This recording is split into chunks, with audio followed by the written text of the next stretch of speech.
আসসালামু আলাইকুম এভরিওয়ান। আজকে আপনাদেরকে করে দেখাবো এমন একটি সালাদ, যেই সালাদটি পোলাও, বিরিয়ানি কিংবা কাবাব এর স্বাদ বাড়িয়ে দিবে দ্বিগুণ। খুব সহজে একদম রেস্টুরেন্টের মতো করে এই সালাদটা আপনি বাসায় করতে পারবেন। এই সালাদটি করার জন্য শুরুতেই আমি দুটো শসা ধুয়ে খোসা ছাড়িয়ে কুচি কুচি করে কেটে নিব। তারপর আমি পরিমাণ মতো ধনেপাতা ধুয়ে কুচি কুচি করে নিচ্ছি একটি ব্লেন্ডারের জারে। দিয়ে দিব স্বাদ মতো কাঁচামরিচ। কাঁচামরিচটা অবশ্যই আপনারা আপনাদের ঝালের পরিমাণ অনুযায়ী দিবেন। তারপর অ্যাড করে দিচ্ছি 3 টেবিল চামচ টক দই।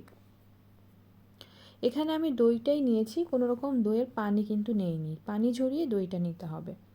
দিয়ে দিচ্ছি হাফ চা চামচ জিরা গুঁড়ো, হাফ চা চামচ বিট লবণ, হাফ চা চামচ কালো গোলমরিচ গুঁড়ো ও সামান্য চিনি। এখন আমি ব্লেন্ডারে খুব ভালো করে মিশ্রণটা ব্লেন্ড করে নিব।